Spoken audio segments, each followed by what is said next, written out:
Hello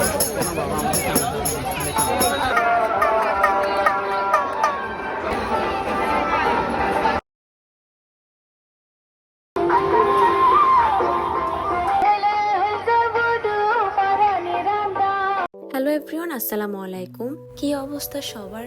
এই গরমে সবার দিনকাল কেমন কাটছে? মেলা কিন্তু শুরু হয়ে গেল। চট্টগ্রামে শুরু হয়ে গেল 115তম ঐতিহ্যবাহী জব্বারের বলি খেলা। এই মেলাটি অনুষ্ঠিত হয়েছে লালদিঘি চত্বর জুড়ে। প্রতি বছরই কিন্তু আমরা এই মেলার জন্য অপেক্ষা করে থাকি। এটিও হলো আমাদের চট্টগ্রামের ঐতিহ্যবাহী বৈশাখী মেলা। আমরা সবাই কিন্তু এই মেলাকে জব্বারের বলি খেলা হিসেবে চিনি। বিশেষ করে এই মেলায় দেশীয় পণ্যগুলো বেশি দেখা যায়, যেমন বিভিন্ন ধরনের মাটির তৈরি হাড়ি পাতিল, ঘর সাজানোর বিভিন্ন ধরনের বেতের জিনিস, পাটের তৈরি ব্যাগ, আরো রয়েছে তালপাতার পাকা ফুলের ঝাড়ু, বাচ্চাদের খেলনা থেকে শুরু করে বিভিন্ন ধরনের কাঁচের ছুরি, মুড়ি মুরগি ইত্যাদি। প্রতি বছরই কিন্তু আমরা এই মেলার জন্য অপেক্ষা করে থাকি কখন যে মেলা শুরু হবে আর আমরা দেশীয় পণ্যগুলো কিনতে যাব। প্রথমে আমরা লালদিঘির মোড় থেকে হাঁটা শুরু করি। লালদিঘির পর থেকে কিন্তু আর কোনো ধরনের গাড়ি যেতে দিচ্ছিল না। লালদিঘির মোড় থেকে যদি আপনারা হেঁটে আসেন তাহলে আপনাদের চোখে প্রথমে এই ফুলের ঝাড়ুগুলো চোখে পড়বে। এই ফুল ঝাড়ুগুলো কেউ কেউ জোড়া 120 করে বিক্রি করছেন, আবার কেউ 200 টাকা করে বিক্রি করছেন। আপনারা যদি নিয়ে থাকেন তাহলে দামাদামি করেই নিবেন। মেলায় কিন্তু খুব সুন্দর সুন্দর হাত পাখাও এসেছে। পাখাগুলোর দাম কিন্তু অনেক বেশি ছিল, জোড়া 500 টাকা। আবার অন্যান্য স্টলে কিন্তু একটু কম দামও বিক্রি করছিল, কিন্তু এগুলোর কোয়ালিটি তেমন একটা ভালো ছিল না। এই স্টলটি কিন্তু খুবই সুন্দর। এখানে অনেক ধরনের বাঁশের একতারা দেখতে পাবেন। একতারাগুলো বিভিন্ন দামের ছিল। সবচেয়ে ছোট একতারাটার দাম ছিল 150 টাকা। মেলায় কিন্তু গাছের তুলাও পেয়ে যাবেন।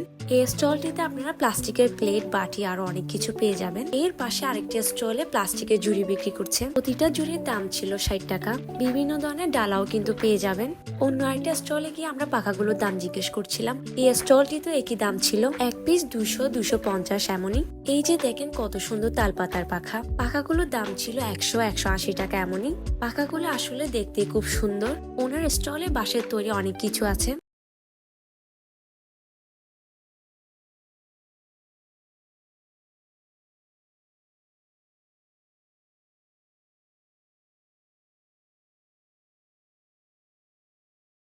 এই জিনিসটা আসলে আমার অনেক বেশি সুন্দর লাগে, তাই আমি একটা নিয়ে নিলাম। দাম ছিল 60 টাকা। আপনারা চাইলে বাঁশের এই ছোট ছোট জিনিসগুলো ঘর সাজানোর জন্য নিতে পারেন। আর মেলায় বসেছে বিভিন্ন ধরনের আচারের স্টল।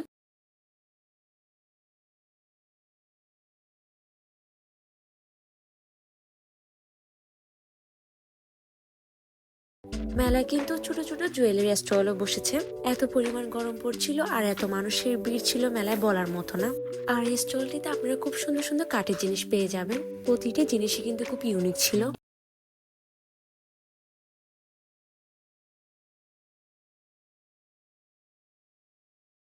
মেলায় কিন্তু আপনারা পানির বোতলও পেয়ে যাবেন।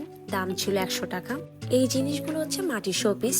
এখানে রয়েছে বিভিন্ন ধরনের ফল, গ্রামীণ বধূ, মাটির ব্যাংক ইত্যাদি।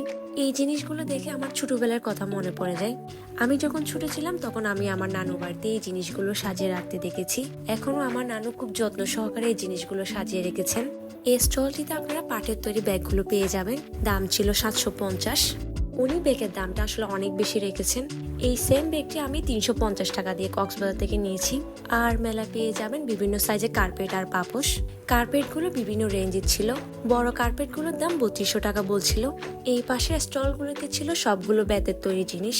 বিভিন্ন রেঞ্জের মোড়াও ছিল।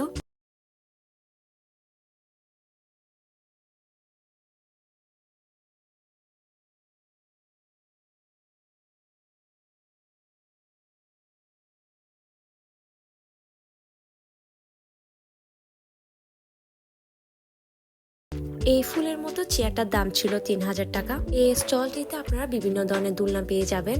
এই ব্যাগগুলোর দাম ছিল 300 টাকা। আর দোলনাগুলোর দাম শুরু হয় 350 টাকা থেকে বিভিন্ন রেঞ্জের। আপনারা কিন্তু মেলায় খুব সুন্দর সুন্দর দোলনাও পেয়ে যাবেন। দোলনার পাশাপাশি আরো ছিল সুতার তৈরি বিভিন্ন ধরনের ঘর সাজানোর জিনিস।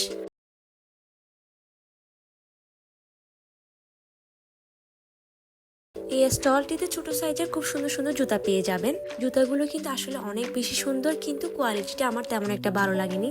আর দাম ছিল 120 টাকা। মেলায় কিন্তু আপনারা খুব সুন্দর সুন্দর ডিজাইনের কাচের ছুরিও পেয়ে যাবেন। প্রতিটা চুড়ির কালার কিন্তু খুবই সুন্দর। আর দাম ছিল 60 টাকা। যে যার পছন্দ মতো শাড়ি বা কামিজের সাথে ম্যাচ করে নিয়ে নিতে পারবেন।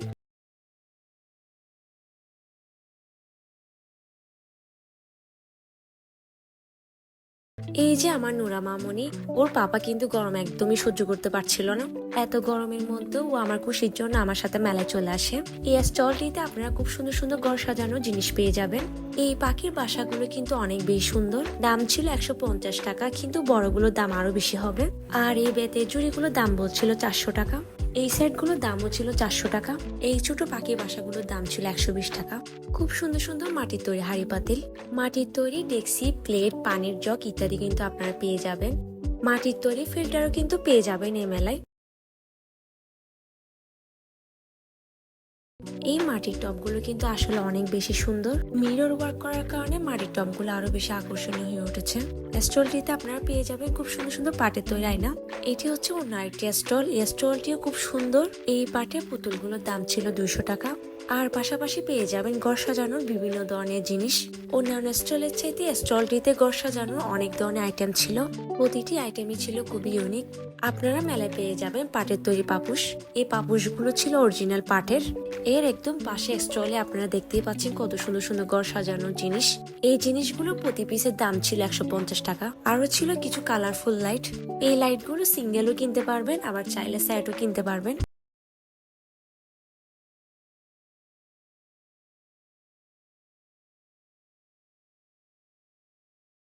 তারপর আমি চলে গেলাম কিছু মাটির জিনিসপত্র কিনতে। এই স্টলটিতে খুব সুন্দর সুন্দর মাটির জিনিস ছিল। আর এই মাটির জগগুলোর দাম ছিল 400 টাকা। মাটির জিনিসের পাশাপাশি আপনারা পেয়ে যাবেন ঘর সাজানো বিভিন্ন ধরনের ফুল। মেলার একদম লাস্ট প্রান্তে একজন মামা এই বেতের জুড়িগুলো বিক্রি করছিল। দামও ছিল খুবই কম। ওনার জুড়িগুলোর দাম শুরু হয় 100 টাকা থেকে। দাম কম ছিল তাই আমরা কয়েক পিস জুড়ি নিয়ে নিয়েছি। উনি নিজেই বলছিল ওনার মতো কম দামে কেউ বিক্রি করতে পারবে না।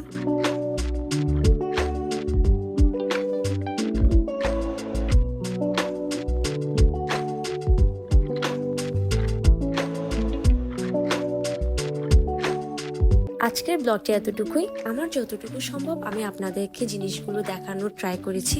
আশা করি আমার আজকের ব্লগটি আপনাদের অনেক উপকার আসবে। অতিরিক্ত গরম আর মানুষের ভিড়ের কারণে ভিডিওটা ভালোভাবে করা যাচ্ছিল না, তাও আমি আপনাদের জন্য চেষ্টা করেছি। আমার ব্লগটি আপনাদের কেমন লেগেছে আমাকে কমেন্টে জানাবেন। সবাই ভালো থাকবেন আর আমার জন্য দোয়া করবেন। আমার ভিডিও যদি আপনাদের ভালো লেগে থাকে তাহলে আমার চ্যানেলটাকে সাবস্ক্রাইব করবেন। ইনশাল্লাহ দেখা হবে নেক্সট ব্লগে। আল্লাহ হাফেজ।